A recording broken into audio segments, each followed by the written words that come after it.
Hello दोस्तों, आप सभी का स्वागत है मेरे एक और नए वीडियो में। तो दोस्तों, आप सब कैसे हैं? आई होप आप सब बहुत अच्छे होंगे। और आज हम कक्षा 12वीं विषय भूगोल अध्याय 3 है। अध्याय 3 का नाम है जनसंख्या संगठन से संबंधित हम प्रश्न लाए हैं दोस्तों। सबसे पहले हम एक वाक्य में उत्तर देखेंगे, इसके बाद अति लघुत्तरीय फिर लघुत्तरीय प्रश्न के बारे में आज पढ़ने वाले हैं। तो नंबर 1 है, मानव विकास की अवधारणा किसने प्रस्तुत की? मानव विकास की जो अवधारणा है वह किसने प्रस्तुत की? तो उत्तर है अमर्त्य सेन ने। दूसरा है, संसाधन के अभाव में विकल्पों की क्या स्थिति होती है? तो इसका उत्तर हो जाएगा अपूर्ण रह जाते हैं। तीसरा नंबर है, ज्ञान वृद्धि का क्या प्रभाव पड़ता है? उत्तर हो जाएगा राष्ट्र विकास में सहायक।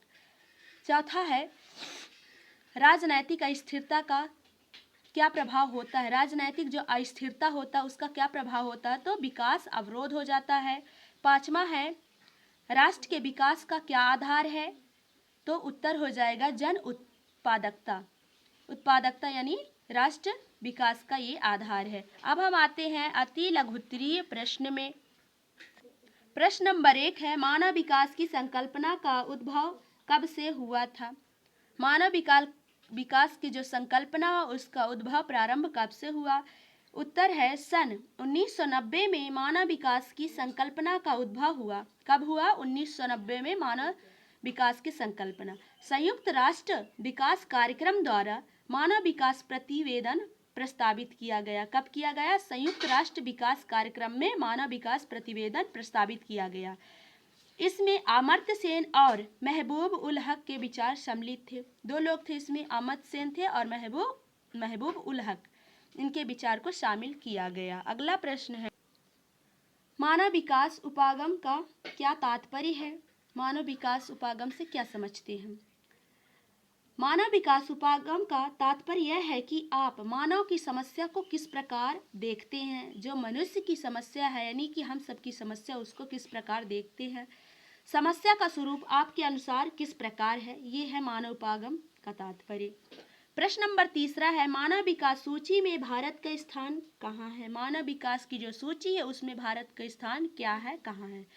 उत्तर है, मानव विकास की सूची में भारत का स्थान सन 2000 में 115वां था। सन 2000 में 115वां था। इसके बाद सन 2003 में 127वां हो गया। दोस्तों, जब 2000 में देखा गया था तो मानव विकास की जो सूची है उसमें 2000 में 115 था और तथा 2003 में जब देखा गया तो 127वां हो गया। अब हम आते हैं लघुत्तरीय प्रश्न में।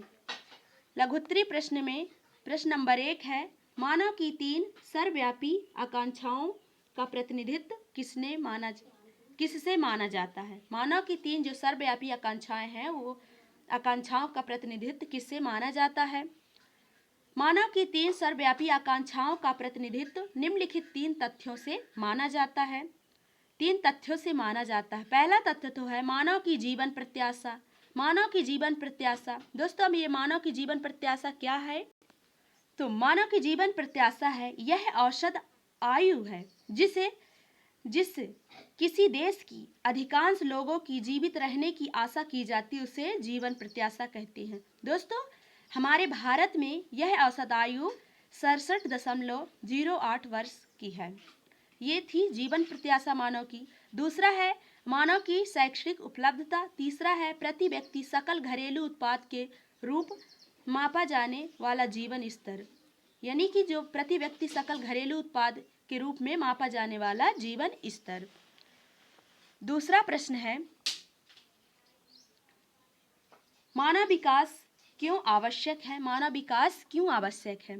उत्तर है, मानवीय विकास की आवश्यकताएं निम्नलिखित कारणों से है। मानवीय विकास की जो आवश्यकताएं वो निम्नलिखित कारणों से है। पहला नंबर है, मानव विकास का उद्देश्य मानवीय दशाओं को सुधारने तथा लोगों के लिए विकल्पों को बढ़ाना है। मानवीय दशा यानी कि जो मानव की दशा अच्छी नहीं है उनको सुधारने के लिए विकल्पों को बढ़ाना है। फिर दूसरा नंबर है, मानव विकास उच्चतर उत्पादकता का साधन है। सुपुष्ट, स्वास्थ्य, शिक्षित, कुशल और सतर्क श्रमिक अधिक उत्पादन कर सकते हैं। मानव विकास के जो उच्चतर उत्पादकता के साधन है वो कौन है? सुपुष्ट यानी कि सब लोग हष्ट पुष्ट हों और स्वस्थ हों, शिक्षित हों सब लोग, कुशल मंगल हों और सतर्क यानी कि मेहनत करने वाले अधिक श्रम की उत्पादन कर सकते हैं। तीसरा नंबर, मानव विकास से प्रजनन दर कम करके छोटे परिवार के आधार पर विकास को बढ़ाया जा सकता है। यानी मानव विकास को जो प्रजनन दर है, जो जन्म दर है, उसको कम करके एक छोटा परिवार के आधार पर विकास को बढ़ाया जा सकता है। चौथा है भौतिक पर्यावरण की रक्षा के लिए मानव विकास आवश्यक है।